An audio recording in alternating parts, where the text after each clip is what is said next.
You're alone. It's dark, and you can hear the sound of your heartbeat. Any minute now, your life will be brought to an excruciating end. You're scheduled to be terminated. Why? You've never said an unkind word. You've never had an evil thought. You've never even had the chance to learn to have a voice, let alone the experience to know what being murdered means. Your life hangs in the balance, and there's nothing that you can do to swing that balance. Your innocent life isn't at the mercy of justice, but at the treachery of choice. The doctor who chooses to ignore the beating of your little heart, filled with so much potential for love, the color of your eyes stored in your DNA, tiny fingers ready to reach out and touch the world around you. Your mother who chooses to ignore the fact that your little life came from hers and that your heart beats to the rhythm of her own. Choice. You probably don't know what that means. It means that everybody gets to decide whether to let you live or not, except for you. Just so I'm clear to everybody out there, I'm pro-choice. The baby's choice. Now, I'm not going to pretend that I don't want to change your mind here, because I do. I want to shake you up. I want to make you think. I want to crush your apathy and awaken in your heart a fervor and a fierce desire to see justice given back to the millions of lives to come. We can't go back and undo the massacre. We can't breathe life back into the tiny bodies which now lie torn apart and discarded. But we can do everything in our power to stop from adding to the blood on our nation's hands. Every year, over 29,000 children are aborted in Quebec alone, approximately 100,000 in Canada. Since abortion was legalized in the United States, over 50 million abortions have been performed. In the past few decades, it is estimated that over 1,260,000,000 known abortions have been performed. That's about 1/7 of our current population, simply gone. Lives full of potential, cut short. I know what some of you are thinking. It's not a life, it's a clump of cells with no feelings. I ask you this. Would a random clump of cells produced in a woman's body carry an entirely unique DNA sequence from the moment the first cells form?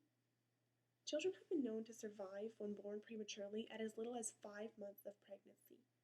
So 1 minute it's not a baby and the next it is.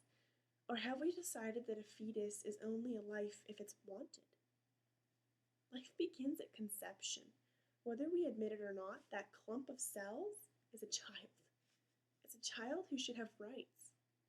According to the Coalition of Children's Rights, the following rights allow children to grow up healthy and free: freedom of speech, freedom of thought, freedom from fear, freedom of choice and the right to make decisions, and ownership over one's body. Tell me, how does literally tearing a child from his mother's womb allow him a voice, a thought? How does it protect him from fear?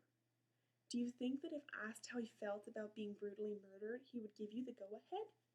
If that child truly had ownership over his own body, I can confidently assume that he would certainly not choose to have every right he deserves stripped away from him. You know those rights that we so vehemently stand up for when it comes to wanted children? It's a cop-out to say that he's not human yet. We need to drop the question of when does life begin and get to the heart of the matter by asking, when does love begin? You may argue at this point about those cases involving children conceived in rape and or incest, or about children with disabilities. Let me mention here that these rare cases add up to a grand total of 7% of all abortions.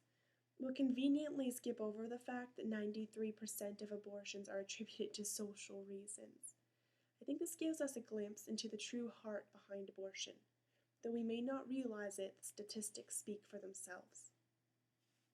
What strikes me is that as a society, we have so many resources for the disabled, including schools, Special Olympics, parking spaces, etc., and then we turn around and say, abort them.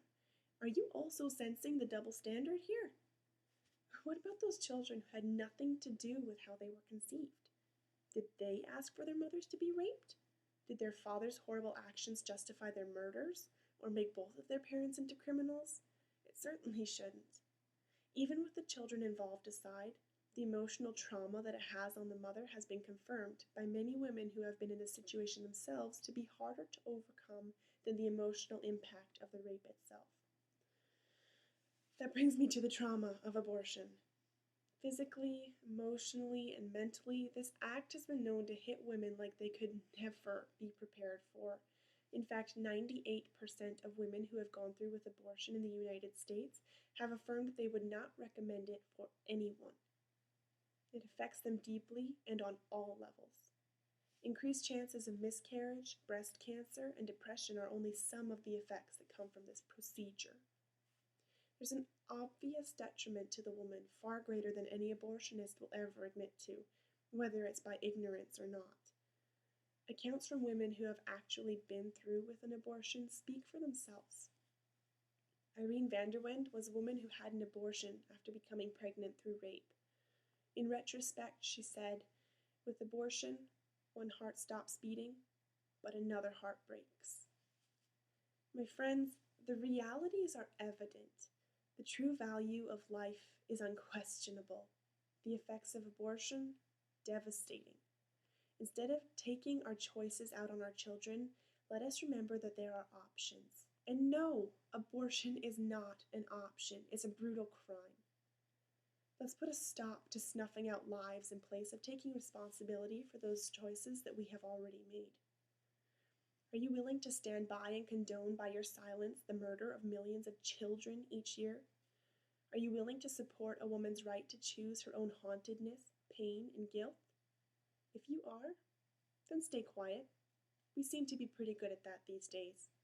But if you're ready to put a stop to the slaughter, a stop to the injustice, a stop to the heinous act which is destroying our families, our population, our economy, and our consciences, then take a stand, speak out, execute your right to choose. Choose life. Thank you.